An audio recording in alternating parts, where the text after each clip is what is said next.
So, welcome everyone. We're so happy to have you here today for another session of Breakout Leaders, where it's Amy and I's mission to empower ambitious leaders by integrating whole person success and organizational impact. I'm going to start off with some introductions, and then we're going to jump right in and respond to some questions and have you participate along the way.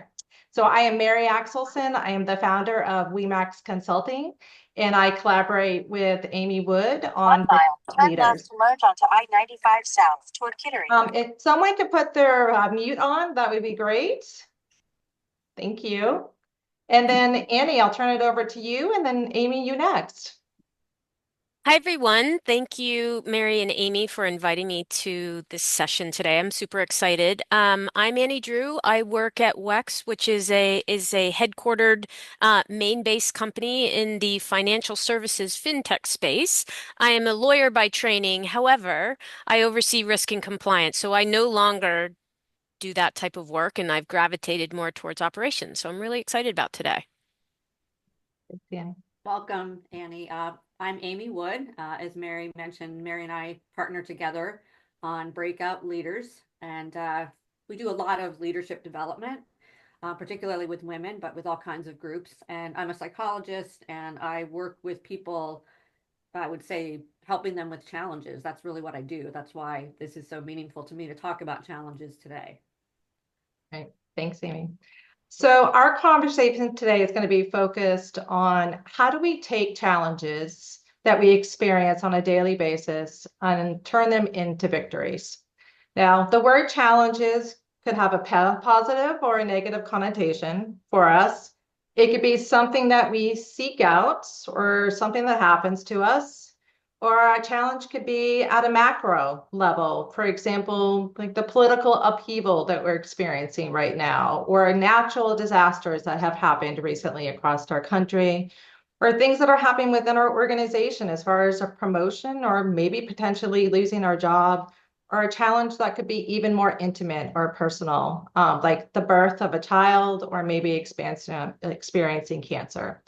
So, Annie, we're going to start off by asking you, when you hear the word challenge, what do you consider to be a challenge? Yeah. Everything you just said, Mary. I so I'm one of those people who loves a challenge. I thrive in an environment that's a challenge. However, when I say that, it's because I like to be working with a team, solving a problem, learning.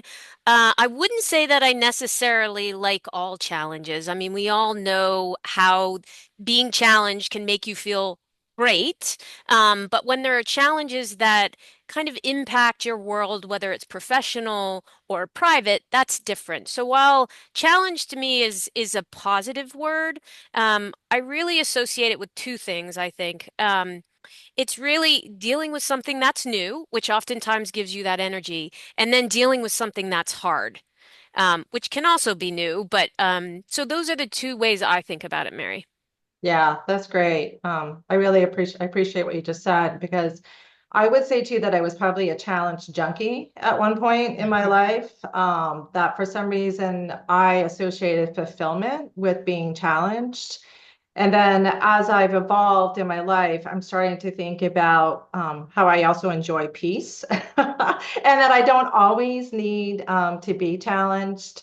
So I like the way that you discussed, Andy, having some of that evolution in the way that you look at challenge as well.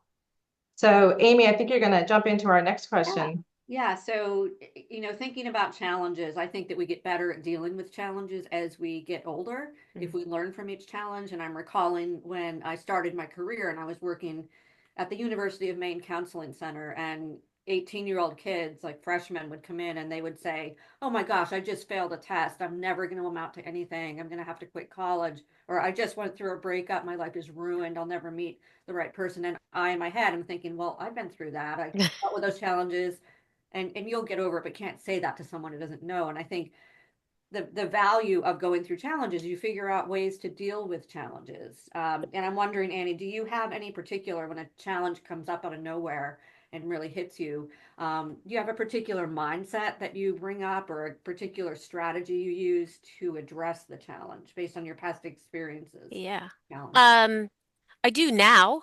I didn't when I was first starting practicing law and I was asked to do things that I had no right doing. Um, but now what I've learned over the course of my career is when I'm faced with a challenge that I wasn't expecting, I really try to give myself some space and the time to respond rather than to react. I, in my younger years, would immediately jump in, want to solve the problem. And I realized that really you need to take the time. So the second thing I do um, is I want to get all the facts. So when I have a challenge, I need to get the facts. If I don't have them, I want to pull in the right people. And then also, when it's depending on the particular type of challenge, I also pause and think about how it impacts others. Because I think oftentimes, if you're facing a challenge, you want to get to the right solution and you're not thinking about the kind of knock-on impacts. You sometimes make the wrong decision. So pause and Mhm. respond. Yes, I love that. And that's what Mary and I tell people all the time. If you can pause, get a little distance, and imagine how you want to respond to get the best outcome possible. And um, I think it's really important when we're thinking about reactivity. I'm seeing a lot of that these days with my Mm, own coaching clients. And I know Mary and I have shared this experience lately where people are getting news alerts constantly throughout the day that's and reacting to those news alerts. And then I'm finding in my sessions, people are talking a lot about what's going on in the news and how that's interrupting their flow and distracting them and making them upset. And so a lot of the work I'm doing lately in these coaching sessions is helping people just do just what you said. And you just, calm down. And most importantly, like you said, get the facts, mm, make sure that the news sources you're listening to are actually factual and cut down on how many you're getting yeah, so that you don't have to be in that position of reacting and then having to restart definitely, again. definitely. So Jenny also called out the power of pause. So thank you, Yes. Jenny. And I also, one of the words that you utilized was mindset. And that's really important to me. I like to feel empowered. And so when I'm in a situation that I'm experiencing a challenge, whether it's one I sought out or one that's happening to me, that's one of the things I do is I say, okay, where am I sitting right now as far as my mindset is concerned? What am I believing about myself, Mhm. the other person, or the situation? And do I have the right type of mindset, the thoughts and the feelings associated that are aligned with the challenge? And I like the tips, Amy, that you just brought up around how do we put some control around ourselves and in our environment when we're experiencing challenges so that we can maintain that sense of empowerment and feeling like we're in control. And Mhm. so, for example, I am an activist. I care deeply about equity, and I'm out there doing things on the daily related to that.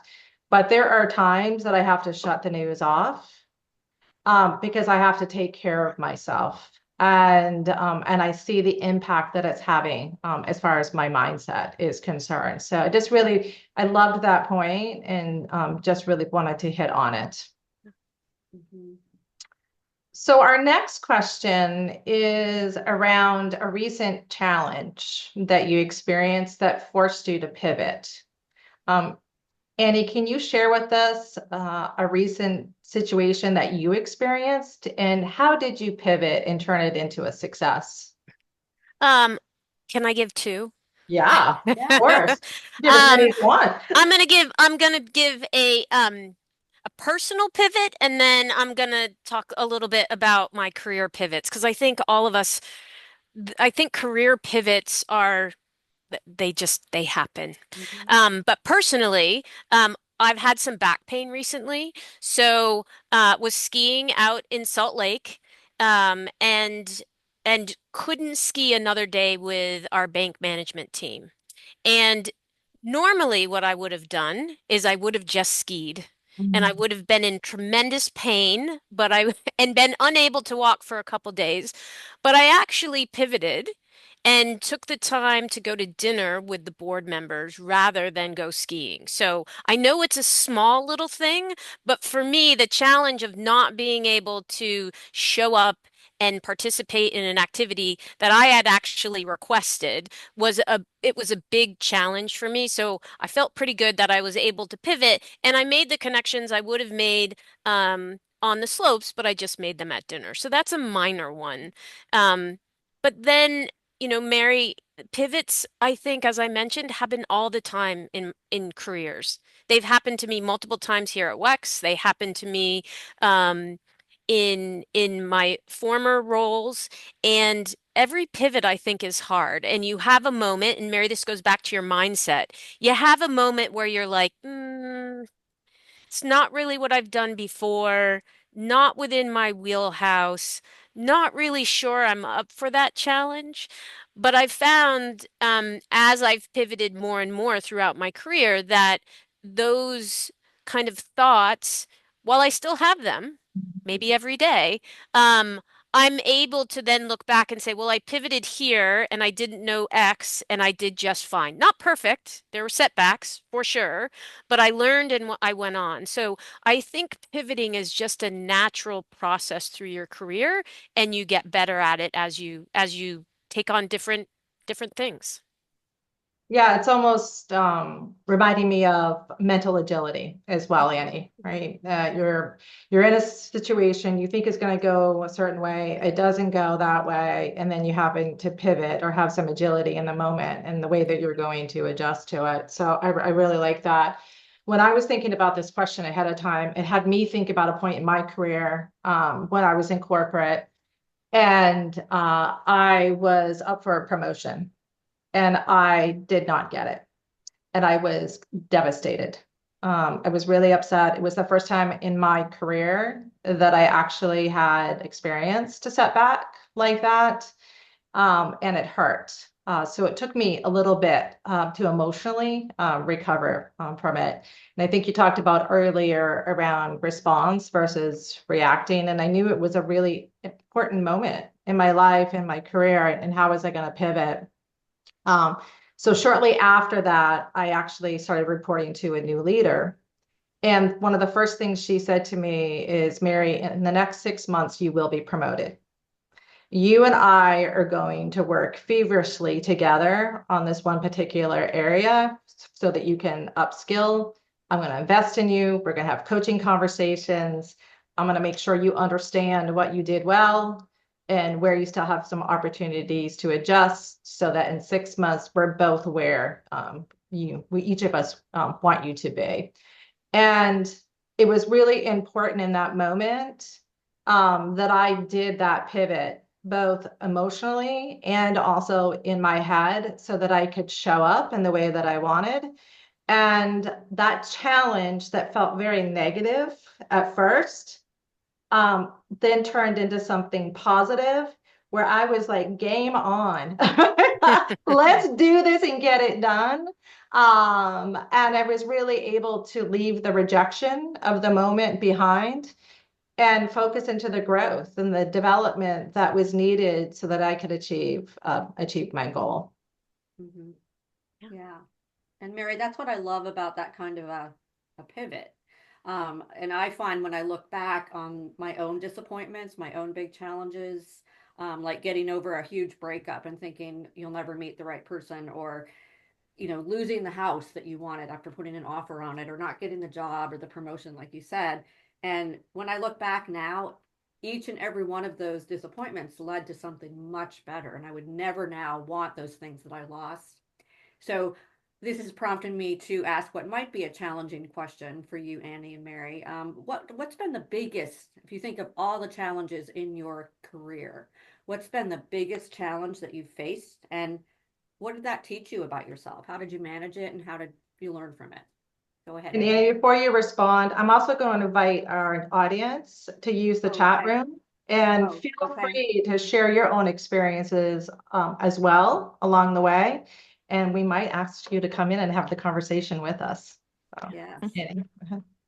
Um, so it's interesting, Amy. I was thinking about this question, and um, and I was thinking about, and obviously I was thinking about my career, and I was thinking about back um, on these challenges. So I was a Sixth Circuit law clerk when I graduated from law school. I had no business being a law clerk. No clerk has a business being a law clerk. You're working for a judge who you're supposed to help them write opinions. Nobody's no, so that was hard. Then I went to a law firm in New York with the subject matter. I had no idea what I was doing. That was hard. Um, then my first in-house job at a company up the road, they had no compliance function and they wanted me to build that.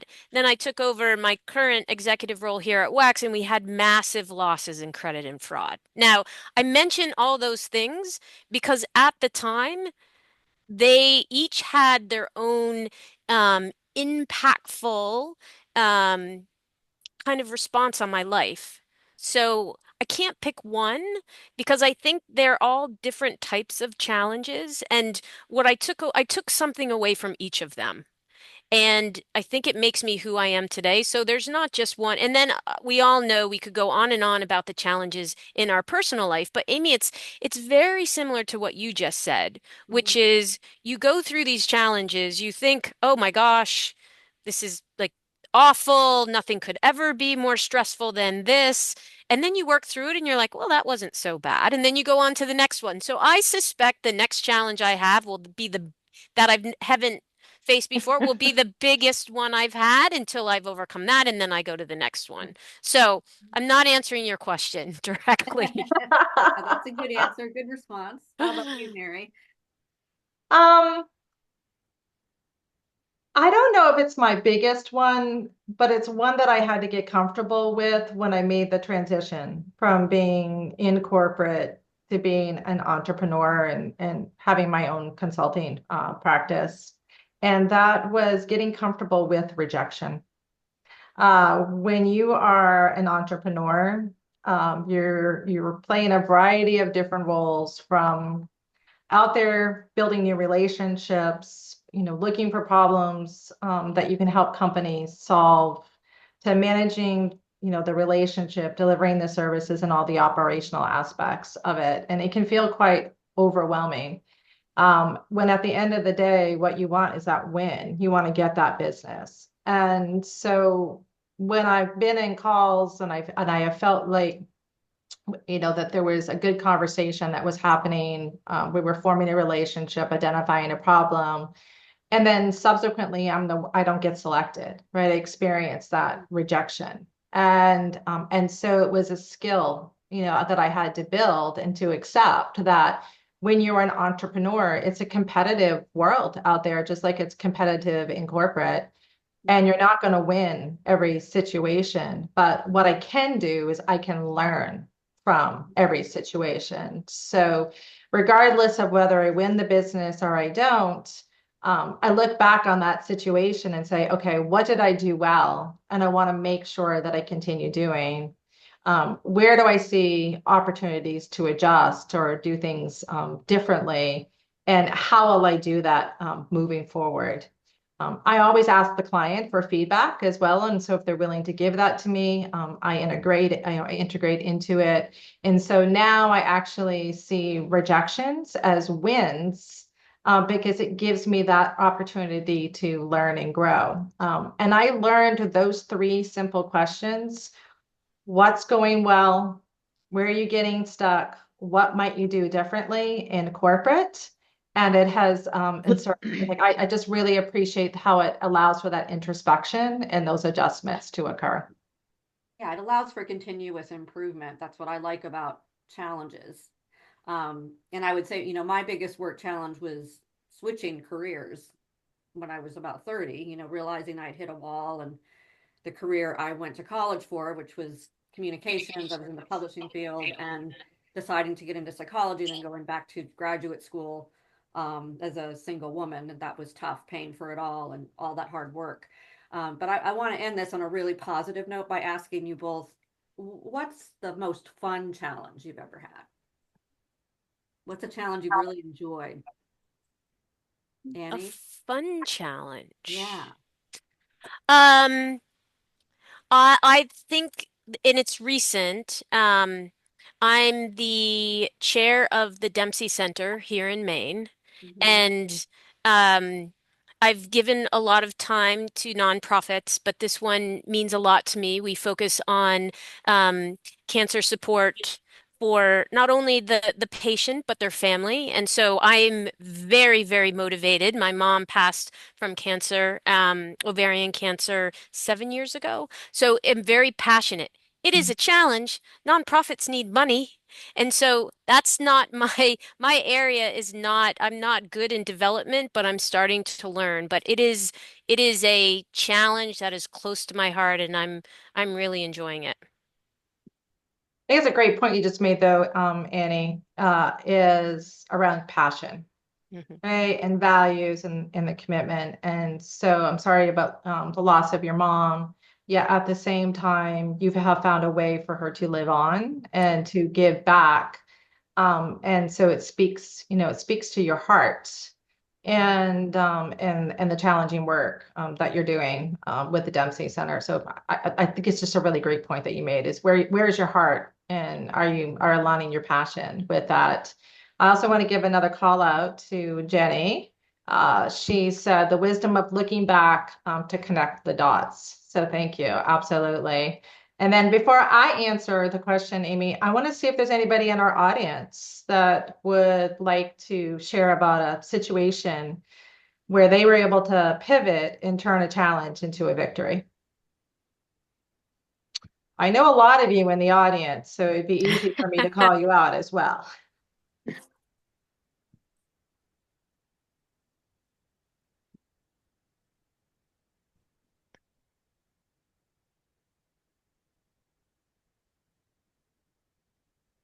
It can be a joyous one. Thanks for asking us. All right. Well, if you want to, you can put it in the chat. Uh, Amy, to answer your question around a joyous challenge is, I would say golf. So I don't know if anybody in the virtual room is a golfer, but it can be a very challenging and frustrating sport. And I started it probably like 15 years ago. And I was horrible for the first 2 years. Uh, a lot of times I would get out on the course and I wouldn't hit the ball, and I would try again. I wouldn't hit the ball. I picked my ball up. I would get in the cart. My husband was incredibly gracious and patient and a great coach to me. So he helped me both with technique and also the emotional support that I needed. But I persevered. I signed up for some clinics. I did some private lessons, and I just continued to get out there. And with commitment and consistency, I was able to improve my game. The other reason why I loved golf is that golf courses are aesthetically pleasing. They're beautiful. And you're out in nature. And a lot of times you get to see all kinds of animals that you wouldn't typically see. I have met a lot of great people on the golf course, so it meets my social needs as well. And the other thing that I have found about the game of golf is that you have to be fully present to be able to like get the performance that you want. So I love it. I go out there, I don't check my phone, I block everything out.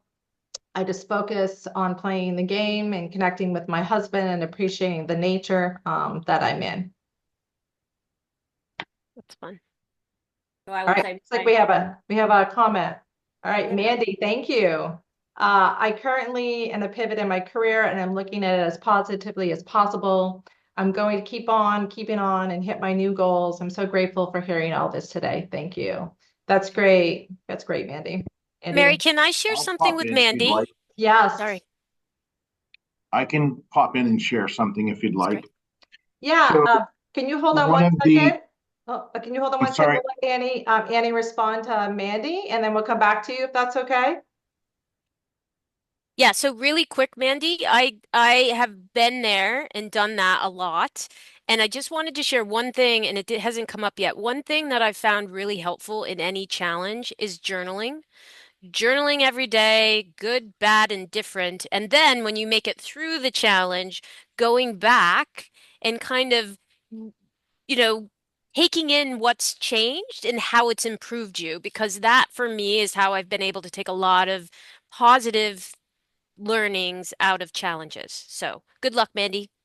Yes. And thank you for your vulnerability and putting that out there. Yes. And absolutely keep on keeping on. All right. And then I don't know who was trying to jump in, but would you like to jump in now and share your example? So yeah, this is Richie. I'm Mary's husband, and thank you so much for allowing me to come in with you wonderful people.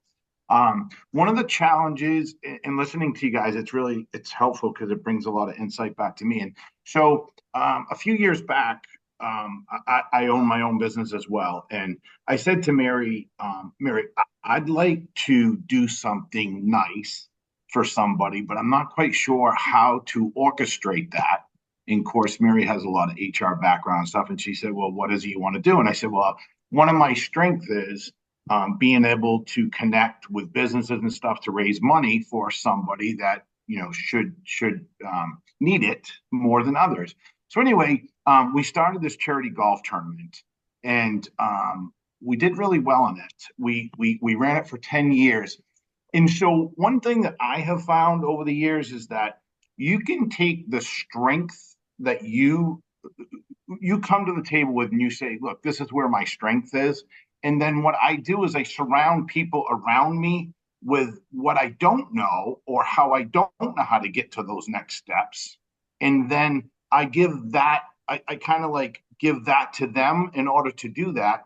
And then to watch this whole thing unravel, and the success that Mary and I were able to provide these nonprofits with, I'm not quite sure, but Mary can probably tell you because she was the brains of this whole thing. But I think in 10 years, we raised a little over $150,000 for nonprofits. So for me, that was a really, when Amy talked about, something joyful, that was super joyful for me. That brings me a lot of joy. And I certainly know that it certainly benefited the people in the organizations that were quite small. It benefited them in their journey and their message to others. So thanks for letting me share. Thanks, Richie. Appreciate it. And then Amy, do you want to share something joyous as we close up the conversation? Yeah, so I guess what I would say, even though this was a really big challenge, it was so satisfying and there was a lot of fun involved. And that was when my husband and I decided to hike all the 4,000 footers of New Hampshire in the White Mountains. And there's 48 of them, and it took us a while. Took us about 8 years. We did it leisurely with our dog, but and some of those hikes were so hard. But it was great. I mean, we just loved the result of it. Nothing like just being in the woods and exploring and letting your thoughts go, and then the end of the day go out for a nice dinner and sleep in a comfortable bed at a nice inn. So that was a lot of fun.